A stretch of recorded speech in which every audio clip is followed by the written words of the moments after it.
Assalamualaikum warahmatullahi wabarakatuh.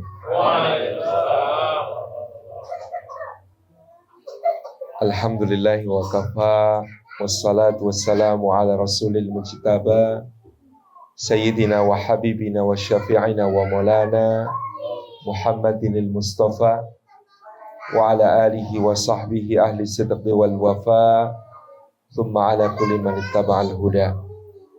Asyhadu an la ilaha illallah wahdahu la syarikalah wa asyhadu anna Muhammadan abduhu wa rasuluh la nabiyya wa la rasula ba'dah, amma ba'du. Sadatul afadil hadratul mukarramin yang kita takdimi, para alim, para alimah, para ulama, para alimat, para asatid, para ustadzat, guru-guru kita semua,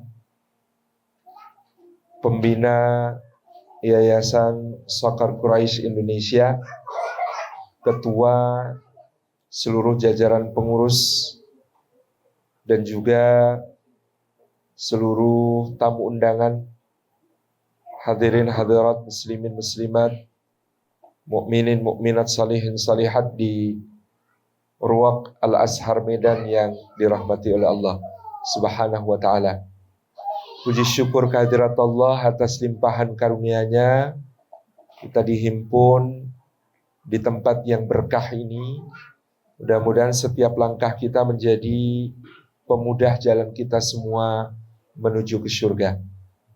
Dan duduk kita semua termasuk taman di antara taman-taman surga, tempat Allah mencurah-curahkan rahmat-Nya, menaungkan sayap-sayap malaikatnya, menurunkan sakinah ke dalam hati kita, dan menyebut-nyebut nama kita semua dengan bangga pada makhluk-makhluk mulia yang ada di sisinya.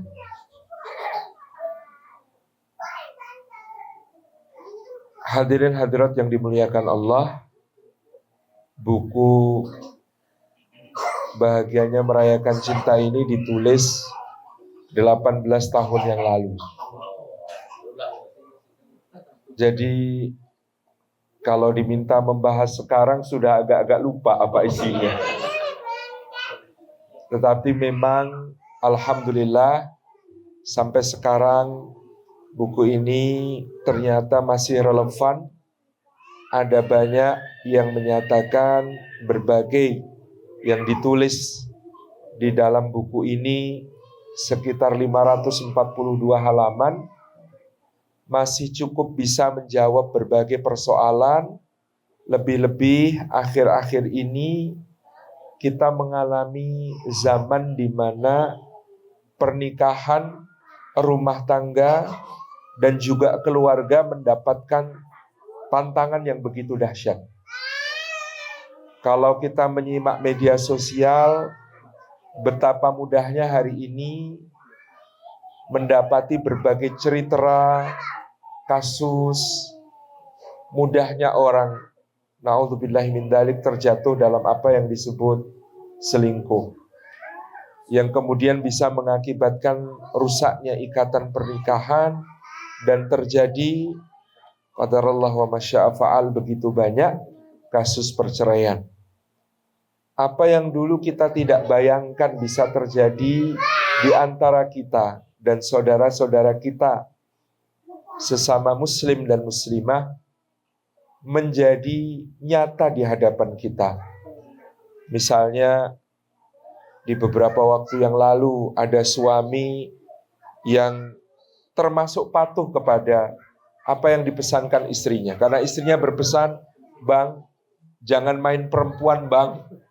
Tetapi ternyata dia tidak main perempuan, mainnya sama lelaki lain. Na'udzubillahi min dzalik. Sesuatu yang dulu mungkin kita tidak terbayang akan terjadi perkara-perkara yang demikian di tengah keluarga muslim.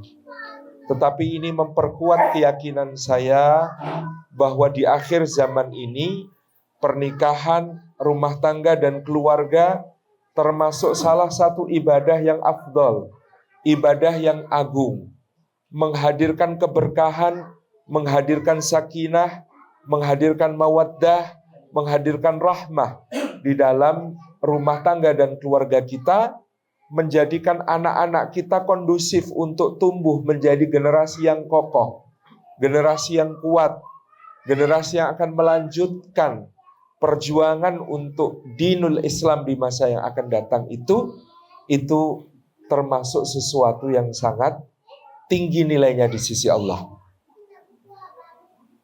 Dahulu saya takjub pada satu hadis.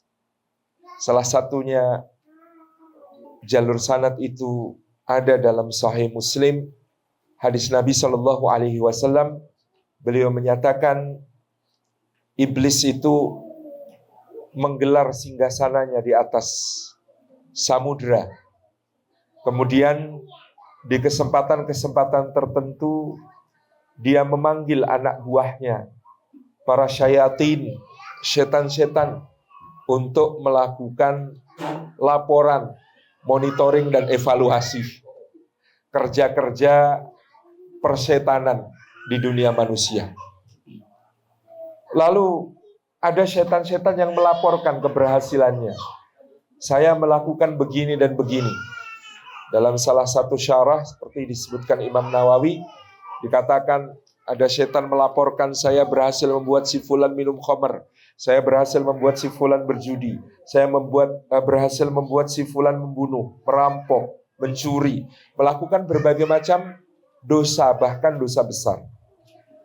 Tetapi iblis yang memimpin para setan ini mengatakan, kamu tidak melakukan apa-apa. Yang seperti itu tidak ada gunanya, tidak ada maknanya, bukan prestasi, bukan sesuatu yang patut dibanggakan. Sampai kemudian datang salah satu setan yang melaporkan, saya tak henti menggoda dan menjerumuskan si fulan sampai saya berhasil memisahkan si fulan dari istrinya. Maka sang iblis berkata, ini baru prestasi. Ini baru sebuah hal yang patut diberi apresiasi. Saya dahulu bertanya-tanya, kenapa kemudian menjerumuskan ke dalam dosa-dosa yang disebut tadi dianggap bukan prestasi. Tetapi memisahkan suami dari istrinya itu dianggap prestasi oleh setan. Penjelasan para ulama, ternyata dosa-dosa yang lain tadi, meskipun setan itu untuk menjerumuskan yang bersangkutan memerlukan kerja keras luar biasa, mungkin sampai berhari-hari, mungkin berbulan-bulan, sampai dia bisa terjerumus ke dalam dosa itu. Seandainya pada malam harinya kemudian dia menyadari hal itu, lalu dia meneteskan air mata karena takut dan menyesal kepada Allah, lalu dia beristighfar mohon ampun. Kalau itu terkait dengan hak orang lain, lalu dia kembalikan, misalnya kalau dia mencuri dan lain sebagainya. Lalu dia taubat dengan taubatan nasuha, maka semua upaya setan, entah berhari-hari, entah berbulan-bulan, itu semuanya tidak ada manfaatnya, sia-sia belaka. Bahkan orang yang bertaubat lebih dicintai oleh Allah daripada yang sebelumnya, daripada dia tidak berdosa sama sekali. Jadi termasuk orang yang mengerjai setan adalah orang yang mudah untuk bertaubat kepada Allah Subhanahu wa taala. Meskipun dulu kami di pesantren itu pernah mengamalkan cara mengerjai setan. Jadi kita menyiapkan nasi dengan sambal terong yang sangat pedas. Kami juga sudah menyiapkan penawar dari rasa pedas itu. Penawar pedas itu di anak pesantren diyakini adalah kerak nasi direndam air hangat. Jadi kalau kerak nasi direndam air hangat, nanti air rendamannya ini kalau diminum itu cepat sekali untuk menawarkan pedas. Nah, kita nawa itu mengerjai setan. Maka apa yang kita lakukan? Makan bareng-bareng, kami satu sama lain berpesan, jangan ada yang baca basmalah. Ketika makan pedas ini, tidak boleh ada yang baca basmalah. Pokoknya harus makan langsung, jangan baca basmalah. Selesai makan, kemudian ketika akan minum penawarnya yaitu air rendaman, kerak nasi tadi, kita semua mengatakan, sekarang semua wajib baca basmalah. Setelah itu kami merasa puas, rasain kalian setan. Karena hadisnya, kalau tidak dibaca basmalah, setannya ikut makan. Kalau dibaca basmalah, maka setannya tidak bisa ikut minum. Nah, rasain gitu. Jadi itu keusilannya anak pesantren. Ini termasuk kesalahan di dalam memahami hadis gitu.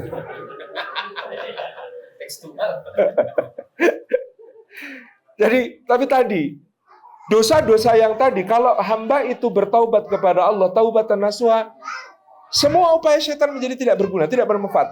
Tetapi tentang rusaknya ikatan rumah tangga, tentang rusaknya ikatan pernikahan, kadang-kadang hatta sudah taubat, nangis-nangis, gak bisa untuk semudah itu kembali utuh. Gak bisa untuk semudah itu kembali seperti semula.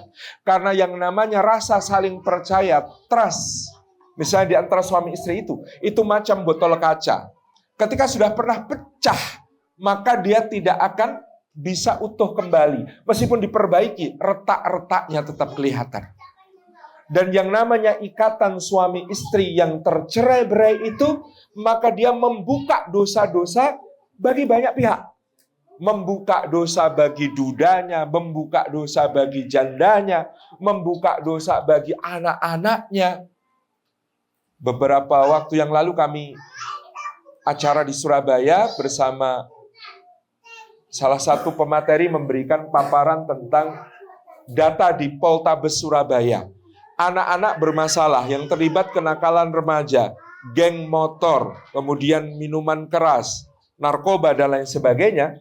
Di data Poltabes Surabaya, lebih dari 90% adalah anak-anak broken home, anak-anak yang suami istri bapaknya itu berpisah, bercerai, anak-anak yang tidak tinggal bersama orang tuanya, tinggal bersama kerabat jauh, kakek, nenek, atau paman, bibi, tetapi tidak mendapatkan cukup kasih sayang dari mereka, anak-anak yang salah satu atau kedua orang tua bekerja di tempat jauh, bahkan di luar negeri. Ini ternyata menjadi potensi kerusakan yang luar biasa. Belum lagi potensi dosa bagi orang-orang selain itu. Namanya janda, namanya duda, bisa memancing dosanya bagi banyak orang. Tabarakallah. Ini yang kemudian menjadikan hadis ini menjadi satu concern kami saat ini. Ketika kami kemarin di Jakarta membuat acara Bahagianya Merayakan Cinta secara offline. Masya Allah, ternyata sambutannya luar biasa. Saya punya pengalaman yang membuat saya itu merasa sangat terharu. Beberapa tahun yang lalu, salah seorang kawan di Bandung mengundang saya untuk memberikan materi. Hanya ada sekitar 20 pasang suami istri, sedikit orang, intensif. Kami dari pagi sampai siang gitu ya, berdiskusi dengan mereka, melakukan beberapa simulasi untuk saling mengenal, untuk saling memahami, untuk mengharmoniskan berbagai perbedaan. Saya baru diberitahu setelah selesai acara beberapa pekan kemudian, ternyata 20 pasang yang ikut ini hampir semuanya sudah menyiapkan file gugatan cerai. Dan ternyata ada banyak yang sesudah acara itu selesai, file yang sudah disiapkan itu semuanya disobek-sobek atau dibakar. Tidak jadi. Jadi ternyata ada banyak masalah rumah tangga. Itu bukan karena cinta di antara mereka berkurang. Enggak, cintanya masih tetap. Suaminya masih sangat mencintai istrinya, istrinya masih sangat mencintai suaminya. Dan bukan juga karena salah satu bermaksud buruk. Tetapi sama-sama bermaksud baik, sama-sama masih saling cinta, hanya saja karena kurangnya ilmu, maka menjadikan mereka menumpuk berbagai kekesalan dan kekecewaan, tidak ada penyaluran, meledak karena sebab yang dianggap remeh dan sepele, menjadi satu konflik yang seakan-akan tidak bisa dicari solusi. Dan ini banyak sekali yang terjadi. Maka saya sering mengatakan, pernikahan itu pokok masalahnya dua. Satu masalah komitmen, dua masalah ilmu. Kalau yang masalah ilmu, insya Allah, kalau dia mau belajar, mau mengikuti kajian, mau membaca buku, mau meningkatkan pemahaman tentang pasangannya, mau mengasah ilmu tentang bagaimana berkomunikasi yang berbeda ini di harmoniskan, insya Allah sangat mudah dicari solusi. Memang yang agak lebih pelik adalah persoalan komitmen. Maka memang bagi orang yang menikah, persoalan komitmen ini harus segera selesai. Saya dulu beberapa tahun yang lalu menulis buku yang lebih tipis dan praktis, judulnya Ketika Aku dan Kamu Menjadi Kita. Nah, termasuk persoalan komitmen adalah ketika kita sudah menjadi kita, aku dan kamu sudah menjadi kita harus membuat neraca-neraca baru yang berbeda dengan dulu ketika bujang.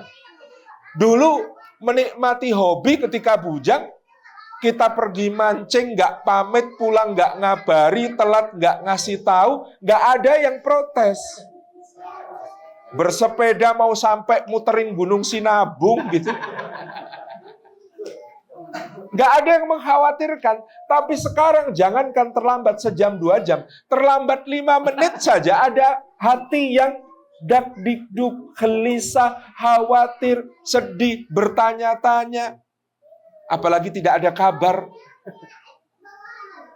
Di mana suamiku tercinta?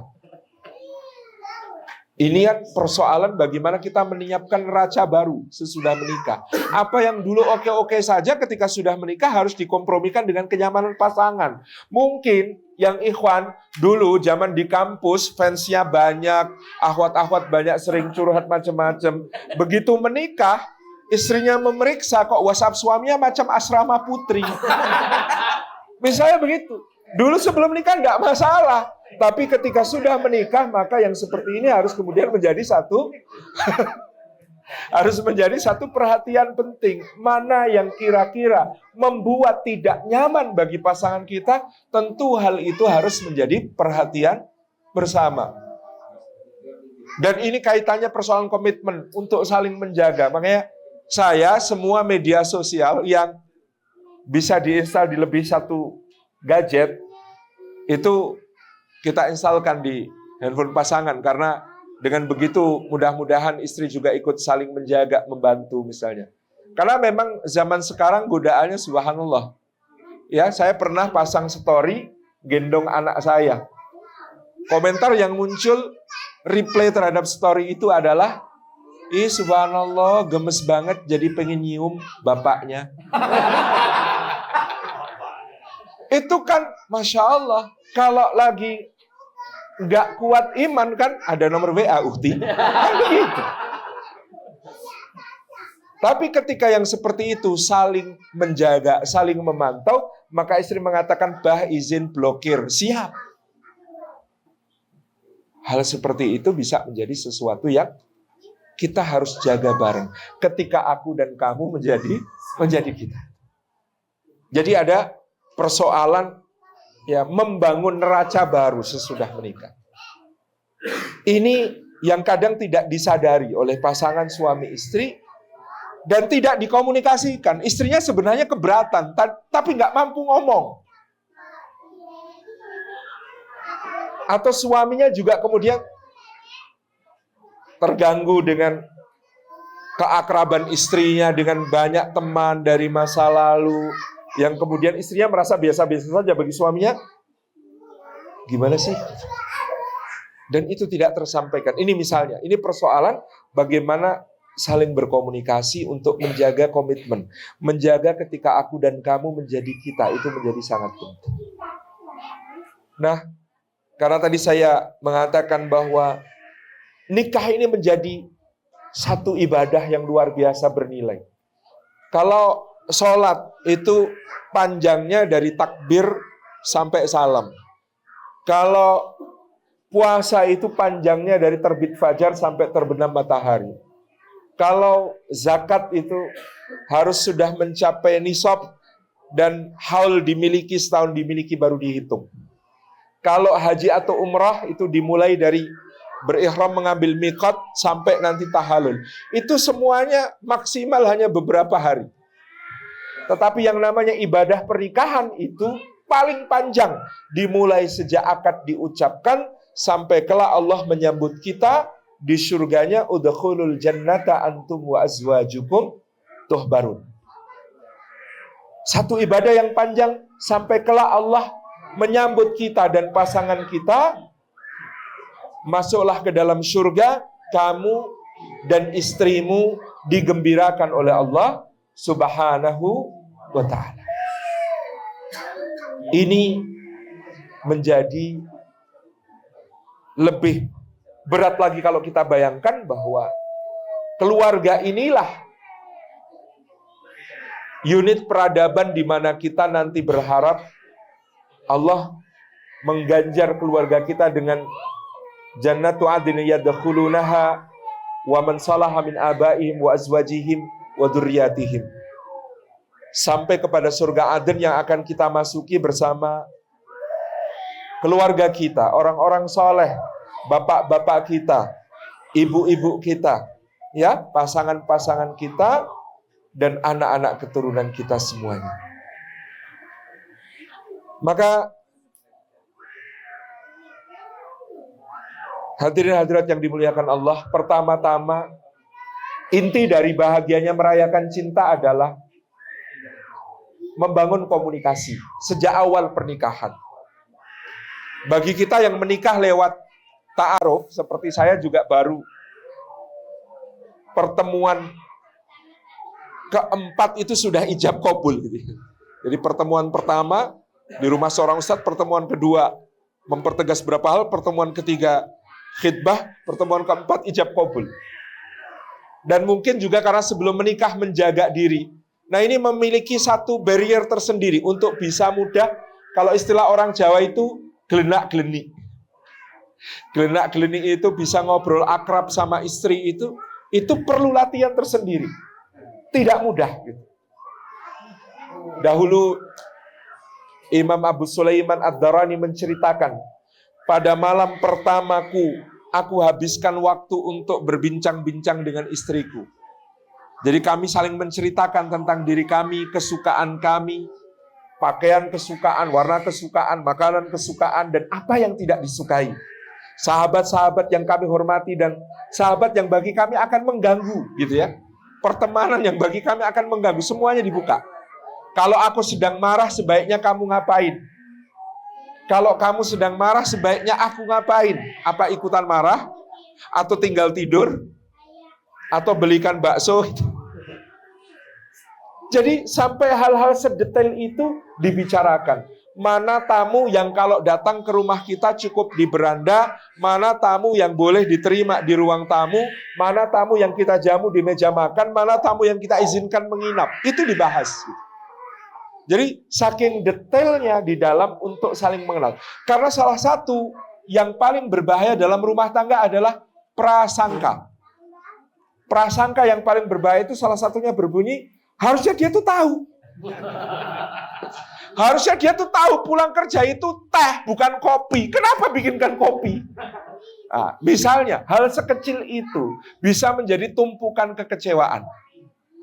Saya mengenal ada satu pasangan lucu kisahnya, untung selamat.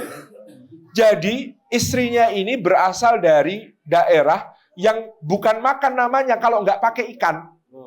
Jadi lauknya itu harus ikan-ikanan. Padahal suaminya ini paling tidak suka ikan. Tapi nggak pernah ngomong dari awal pernikahan. Jadi ketika istrinya menyajikan ikan di meja makan dan tidak ada lauk lain, dia mencoba untuk disabar-sabarkan makan ikan itu. Sehari, 2 hari, 3 hari kuat. 4 hari, 5 hari. Sebulan kemudian suaminya muntah. Piring dibanting. Pertengkaran pecah, keras sekali. Ternyata karena tidak mengkomunikasikan bahwa suaminya sebenarnya dari kecil punya trauma tentang ikan. Tidak suka ikan sama sekali. Untung masih bisa diselamatkan pernikahan itu, gitu ya. Tetapi ketika kekecewaan itu berbeda-beda, bermacam-macam, bervariasi, dan semuanya mengecewakan, bertumpuk-tumpuk. Ini masalah. Saya dan istri saya sama-sama Jawa, tapi ternyata itu pun sangat perlu untuk menyesuaikan diri, karena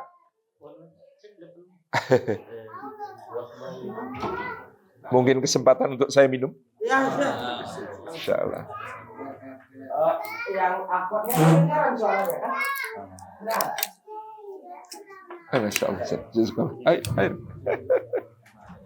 Apa? Cukup. Bismillah.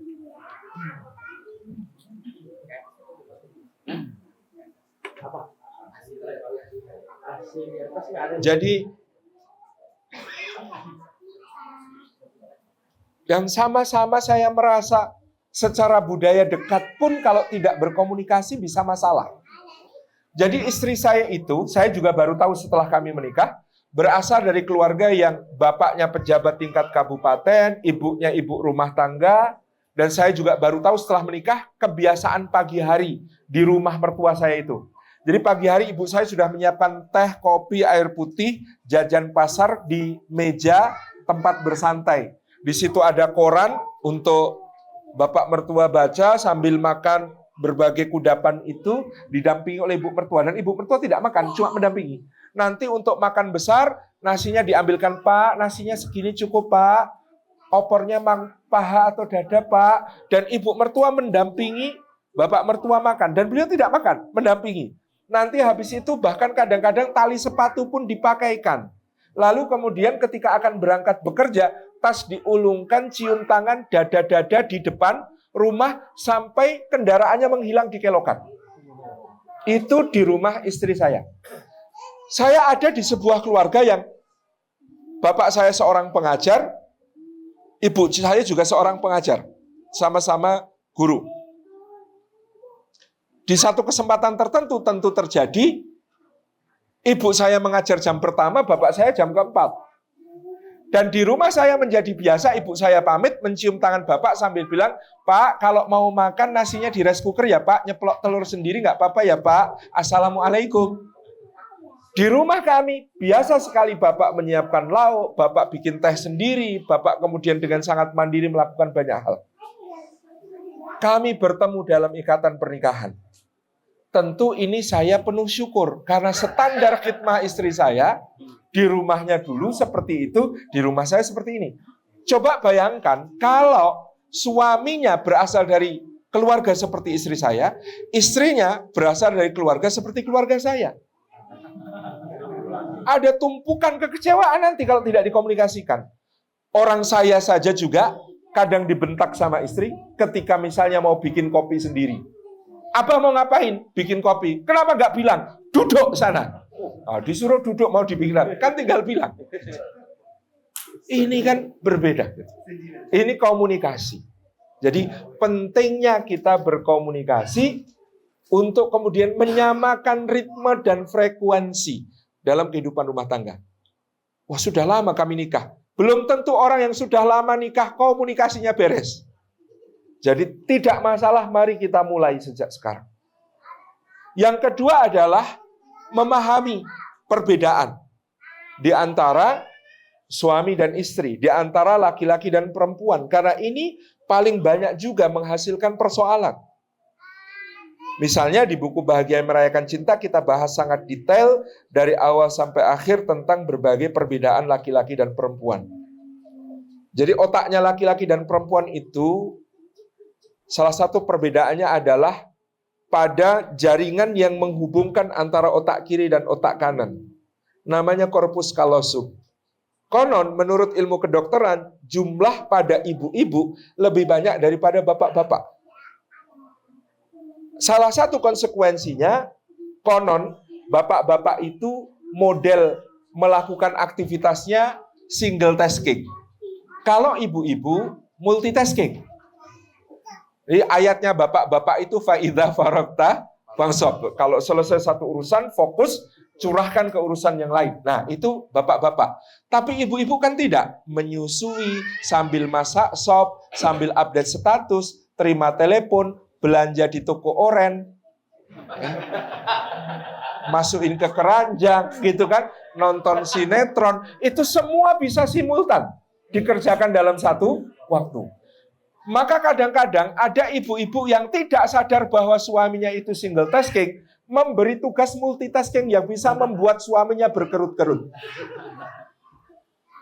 Bang, tolong ruang depan dibersihkan ya Bang, nanti sore mau ada pertemuan ibu-ibu. Itu tolong meja-meja, kursi-kursi, pinggirin semua, gelarin karpet di tengah bang. Astagfirullah lupa bang, karpetnya kemarin ketumpahan susu. Abang jemur sekalian aja ya bang. Kalau begitu kita mesti pinjem tikar ke Bu RT. Udah tahu kan bang rumah Bu RT yang baru? Itu loh bang, deket gapura masuk yang catnya warna biru. Nanti sekalian ke sana bang, sampingnya itu ada Bu Joyo. Nah di Bu Joyo aku pesen lemper bang. Nanti sekalian diambil ya bang. Nanti dihitung bang, soalnya Bu Joyo itu suka keliru ngitungnya. 50 bisa dikasih 52, 53. Aku padahal nggak enak kalau gitu. Hitung yang bener ya bang, nanti sekalian abang bayar. Habis itu ke rumah Bu Wati. Bu Wati itu dari rumah Bu Joyo 3 rumah sebelahnya, lalu belok kiri. Rumah yang warnanya hijau. Di situ aku pesen kue lapis. Nah kalau Bu Wati ngitungnya kadang kurang bang, 48, 47, padahal pesennya 50. Nanti abang hitung juga ya. Oh iya ini sekalian galonnya kosong bang, nanti diisikan ya. Dan aku kan mau bikin air panas bang, minuman hangat untuk para peserta. Jadi itu jumbo kita udah nggak bisa nahan panas. Nanti mampir tempat ibu ya bang, pinjem jumbonya ibu. Tapi yang warna pink, jangan yang biru. Maka suaminya itu aja. Bentar dek, satu-satu ya. Tak tulis dulu ya. Nggak usah ditulis gitu aja. Ketika nggak ditulis, ngerjainnya satu-satu. Apalagi tadi. Berbeda.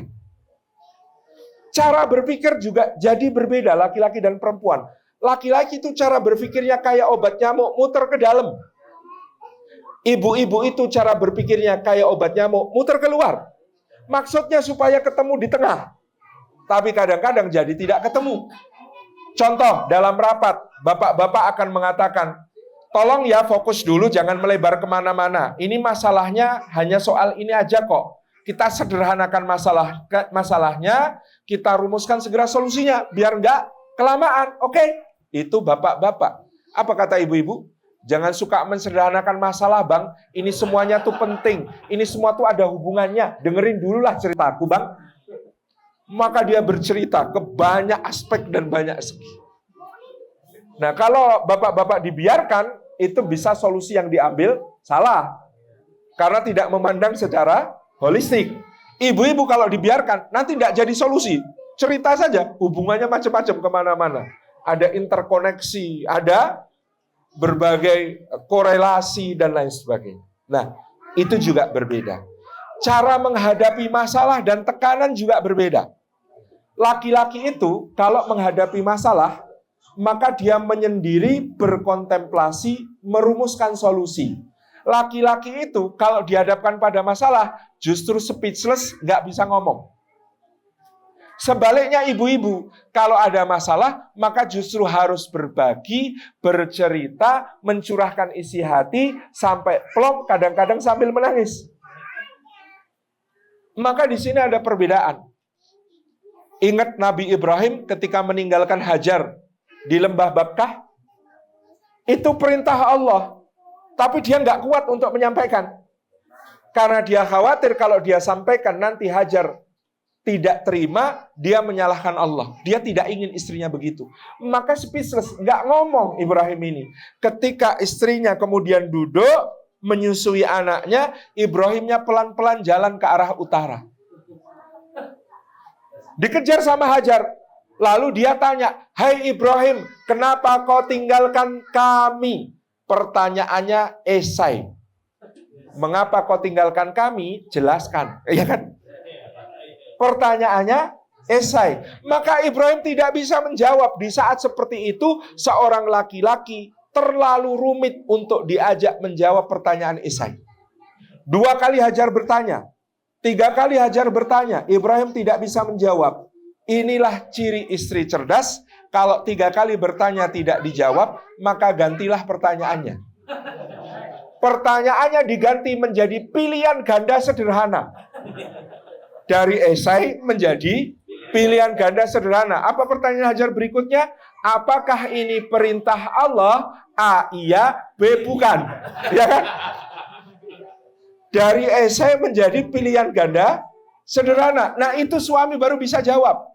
Maka kemudian Ibrahim berbalik, menatap mata istrinya, memegang tangannya sambil berkata, iya Edi, ini perintah Allah.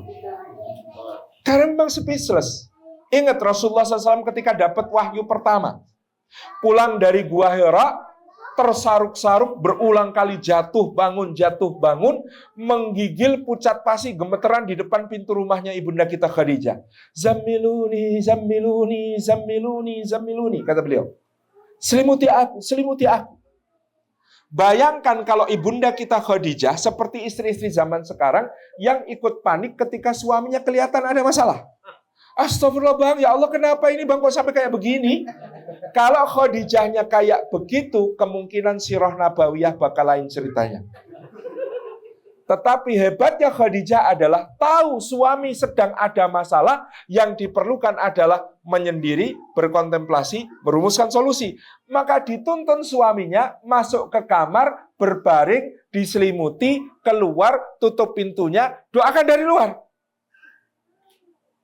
Ada suami pulang, tasnya dilempar, blok, tubuhnya dihempaskan, brek, sepatu dilepas bukan dengan tangan tapi langsung kakinya.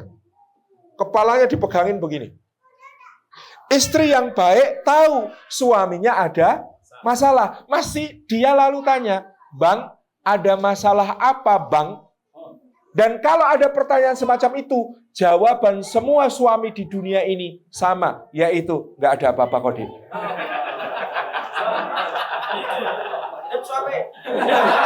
Iya, bagi dunia lelaki ditanya masalah kok menjawab, itu melukai jiwa kepemimpinannya. Aku ini pemimpin, masa masalah kayak gini aja cerita-cerita sama kamu. Di dunia wanita mau cerita artinya care. Sharing is caring. Maka istrinya akan bertanya, bang, aku kan kalau ada masalah juga cerita sama abang. Masa abang nggak mau cerita sama aku?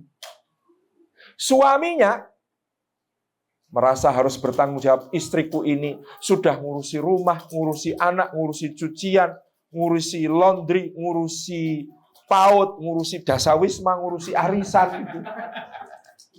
Dia sudah pusing urusannya banyak, masa aku tambahi pusing dengan kuceritakan masalahku. Di dunia lelaki, tidak cerita artinya tidak ingin nambahi beban. Betul? Maka suaminya berkata, enggak kok Dek, ini cuma masalah kantor biasa, biar aku aja yang pusing, kamu nggak usah ikut pusing mikirin. Maksudnya baik. Di dunia wanita, nggak mau cerita berarti nggak percaya. Jadi abang nggak percaya sama aku, nggak mau cerita sama aku. Emangnya selama ini teman ceritanya siapa sih?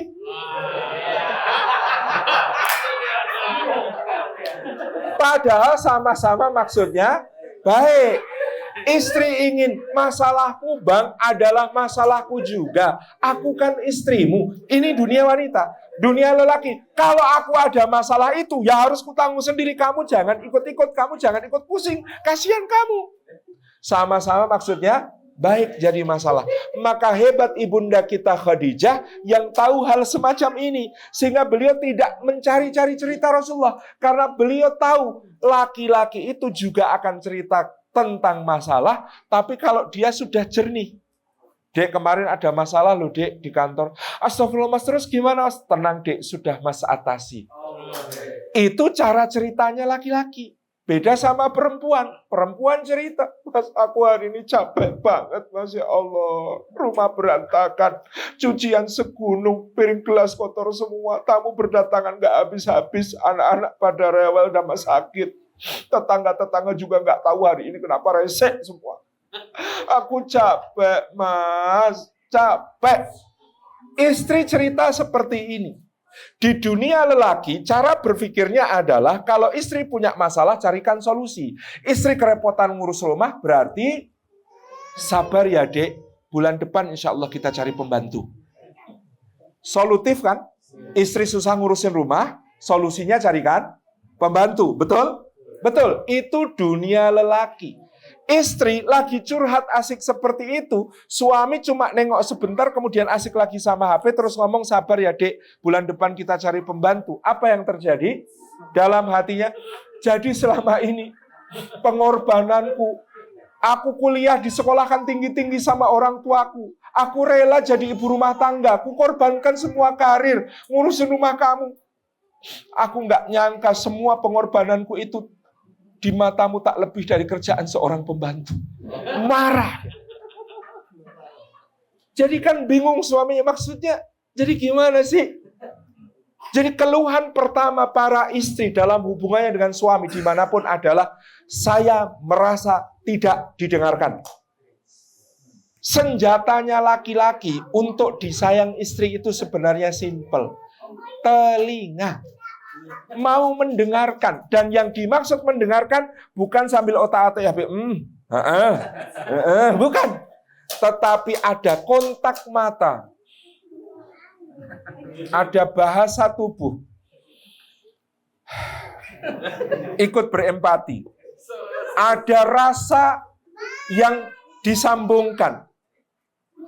Elus kepala, rangkul, genggam tangan, remes-remes sedikit. Ada hal-hal semacam ini. Kalau dia pengen nangis, jangan hentikan tangisnya. Jangan katakan, buat apa nangis? Nangis itu gak menyelesaikan masalah. Laki-laki itu kenapa mikirnya menyelesaikan masalah? Menyelesaikan masalah. Itulah laki-laki. Di dunia perempuan, solusi itu bukan hal yang terlalu penting. Yang terpenting adalah suaminya mau mendengar, mau ngertiin, mau menjadi tempatnya nangis sampai tuntas. Itu baru nanti solusi setelah itu. Jadi berbeda di dalam menangani beban-beban masalah. Seorang istri yang merasa didengarkan, dimengerti, difahami oleh suaminya, itu bisa mengerjakan pekerjaan setara 50 laki-laki. Kalau tidak percaya, suruh istri liburan 3 hari, Anda kerjakan semua yang di rumah. Pasti beberapa menit nyerah, ngundang laundry, ngundang rumah makan, ya, ngundang berbagai hal, gitu ya. Masya Allah, ahlan wa sahlan marhaban, Ustaz Chandra Simamora. Masya Allah, sehat selalu. Barakallahu fikum. Barakallahu fikum. Masya Allah. Ini saya jadi di atas ini, teman-teman. Barakallah. Jadi, hadirin-hadirat yang muliakan Allah, beda di situ. Ada perbedaan lain, banyak. Bedanya laki-laki itu berhitung. Wanita itu membulatkan. Laki-laki itu ada hitungannya. Kalau aku sudah menghabiskan waktu untuk hobiku sekian jam, berarti aku harus melakukan sesuatu yang menyenangkan dan membahagiakan istriku sekian. Itu laki-laki. Dalam menata hubungan itu seperti itu. Tapi perempuan itu membulatkan. Kalau kau mau mencintaiku, cintai aku selamanya, kau harus di sini mendampingiku selamanya. Maka ada suami heran, saat sebulan yang lalu saya telat jemput dia 1 jam. Dia ngomel-ngomel marah besar. Saya bisa paham. Kemarin telatnya cuma 5 menit. Tapi marahnya sama yang waktu telat sejam itu. Kan harusnya marahnya 1/12-nya telat kan. Di dunia lelaki apa-apa dihitung. Dunia perempuan telat 5 menit dan telat 1 jam adalah sama-sama melanggar janji. Bulat. Maka ada suami lagi yang ngeluh, Ustadz, dulu saya memang khilaf saat saya chattingan pakai SMS, pakai WhatsApp sama mantan beberapa kali. Maka istri saya marah besar, muntap besar.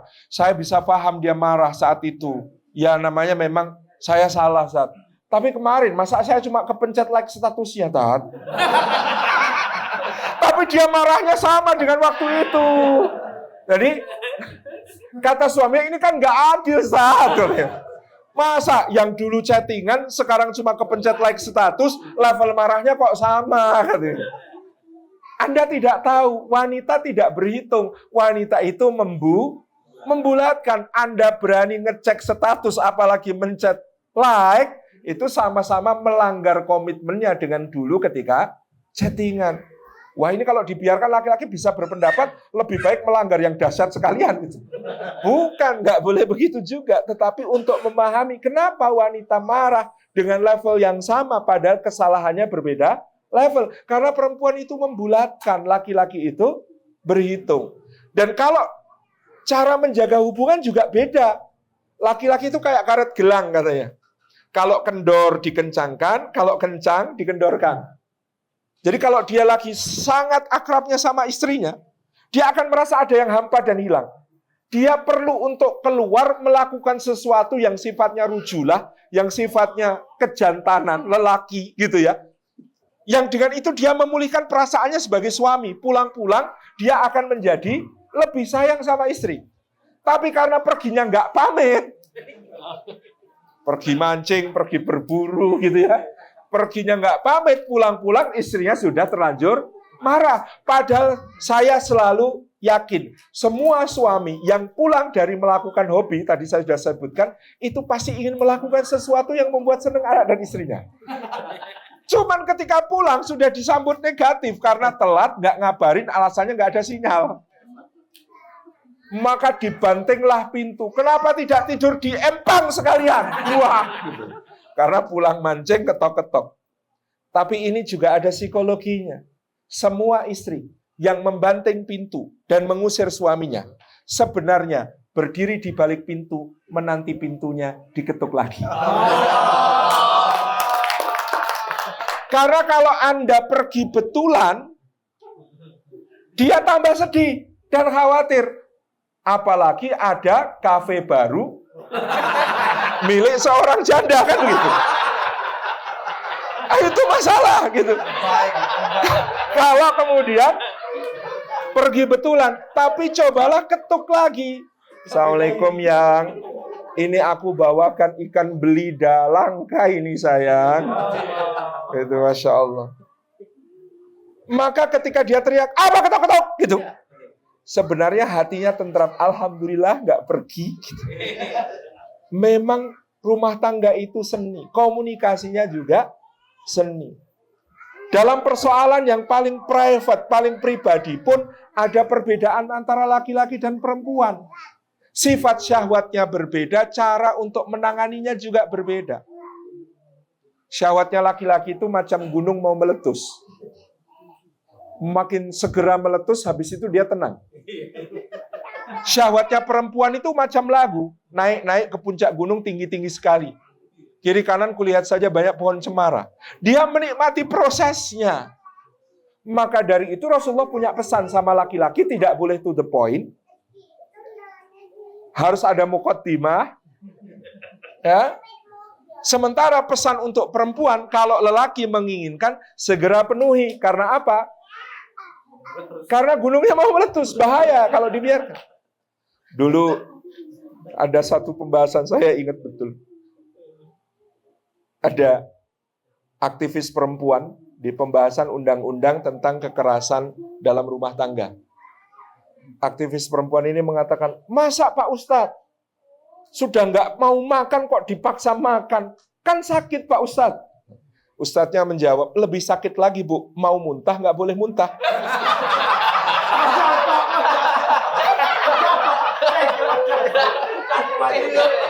Jadi ini juga harus difahami masing-masing. Kenapa agama kita ini begitu agung? Ya, perempuan itu diperintahkan untuk mentaati suaminya yang menghajatkan itu. Dalam hadis ada yang mengatakan, meskipun dia sedang memanggang roti, meledak tungkunya biarin. Dalam hadis lain, meskipun dia sedang di atas tunggangannya, bayangkan. Karena memang ini perkara yang penting untuk dihandle. Sebagaimana pula dalam upaya kita, ikhtiar kita saling menjaga itu kan, ada seorang ustadzah pernah menulis, wahai para istri, kalau suamimu memberikan satu perintah, Bun, ke salon muslimah sana Bun, anak-anak biar sama aku, segera penuhi perintah itu. Jangan beri alasan, nggak lihat apa bang, rumah berantakan, cucian masih numpuk, piring gelas kotor semua, belum sempat masak, malah disuruh ke salon. Jangan Bun, kata ustazah itu. Karena boleh jadi, ketika suami mengatakan hal itu, ada godaan di luar sana yang begitu luar biasa, menari-nari dan semuanya cantik jelita. Dia mau memalingkannya kepada yang halal sesuai perintah Allah dan sunnah Rasulnya. Tetapi yang halal ketika dipandang terlalu jomplang sama godaannya. Sehingga dia minta istrinya untuk ke salon muslimah itu. Sehingga kesimpulannya, kalau soal makanan tak sempat masak, boleh pesan ke rumah makan. Kalau soal cucian, tak sempat nyuci, laundry banyak yang kiloan. Tapi soal yang satu itu, suami Anda tidak boleh minta bantuan orang lain. Sama sekali.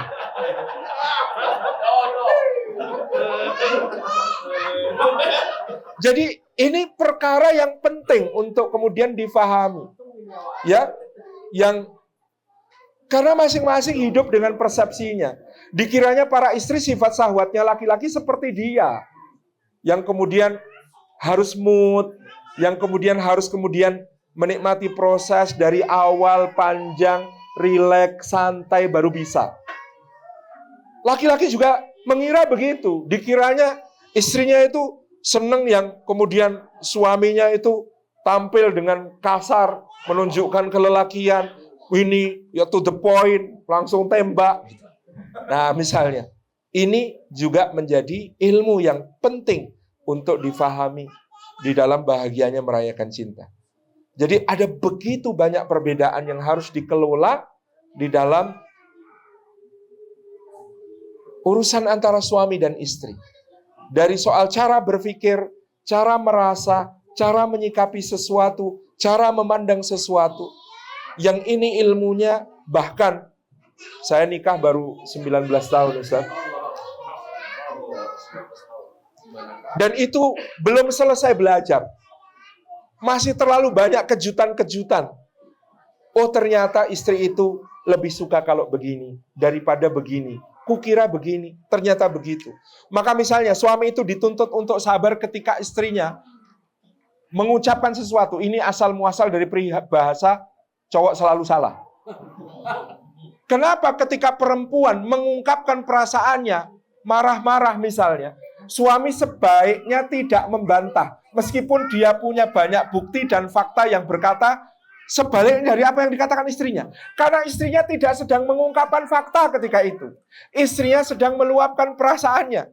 Maka ada satu hadis yang dibahas panjang oleh para ulama. Karena hadis ini kaitannya dengan hal yang sangat mendasar. Ketika ibunda kita Aisyah radhiyallahu anha itu marah kepada Nabi SAW. Jadi kalau riwayat lengkapnya itu karena dalam satu perjalanan ada ibunda kita Sofiyah, ada ibunda kita Aisyah ikut. Nah, ibunda kita Sofiyah itu kan kalau sodakoh seneng pakai barang. Ibunda kita Aisyah kalau sodakoh seneng pakai uang. Maka bawaannya Sofiyah itu banyak, bawaannya Aisyah sedikit. Kebetulan saat itu untanya Aisyah besar dan gesit, untanya Sofiyah kecil dan lambat.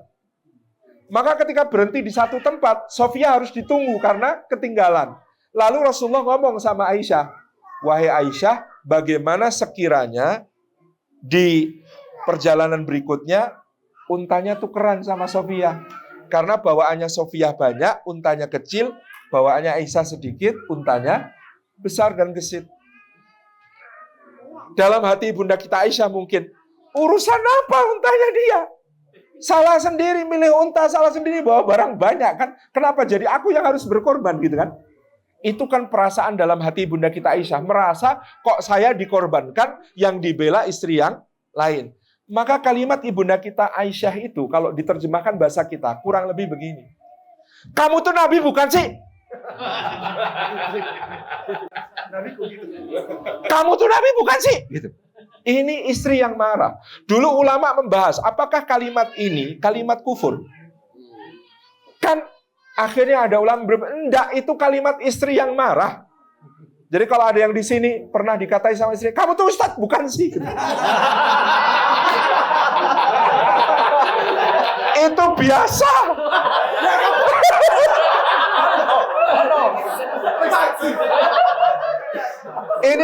Ini Rasulullah pernah dibilang begitu sama ibunda kita Aisyah. Tapi ini bukan kalimat fakta, bukan kalimat ilmu. Ini adalah kalimat mengungkapkan perasaan. Maka di saat seperti itu laki-laki nggak boleh bantah.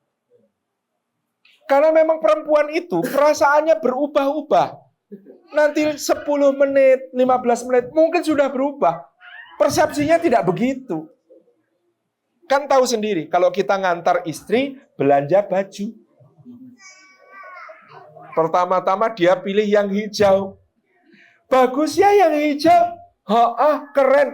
Di pikiran laki-laki, kalau bagus, ayo segera dibayar, segera keluar. Yang efektif, efisien gitu loh. Iya kan? Tapi begitu dia mencoba, dia lalu ngomong, tapi kancingnya kegedean. Lalu nyoba yang lain, biru bagus nggak? Bagus.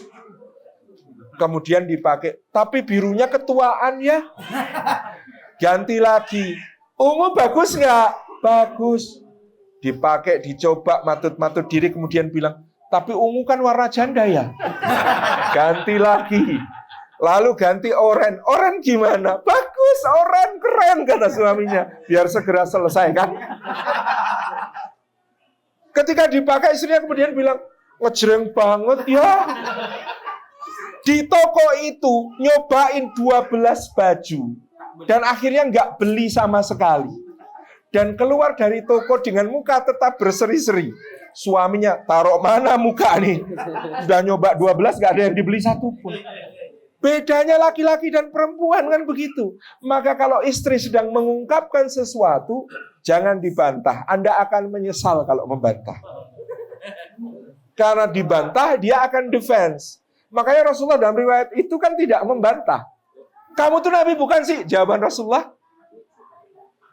menurut kamu? Kan gitu, simple gitu. Jadi Masya Allah, Tabarakallah. Ini sisi-sisi ya tentang suami istri yang kami paparkan dalam buku Bahagianya Merayakan Cinta. Tentu kalau di buku lebih sistematis, lebih tertib ya, dari bagian per bagian urut begitu. Ini bukan bujukan untuk membeli buku, enggak. Cuman memang kalau di buku itu bisanya lebih turut, tertib, detail begitu. Ini sekedar sebagai pembuka, katanya tadi akan ada diskusi. Jazakumullah khairan. Assalamualaikum warahmatullahi wabarakatuh.